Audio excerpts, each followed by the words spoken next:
At pagkatapos namin maligo sa dagat, kinabukasan, pumunta kami sa mall at bumili ng mga groceries na kakailanganin sa bahay at saka mga kailanganin pambaon ni Bon sa school.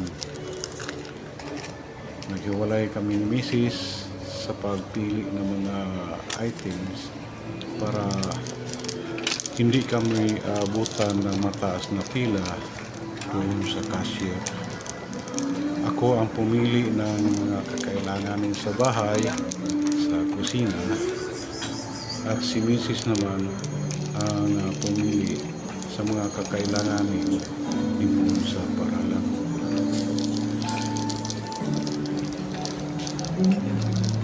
Ang bibilihin namin na mga groceries pati na sa baon ni Bon is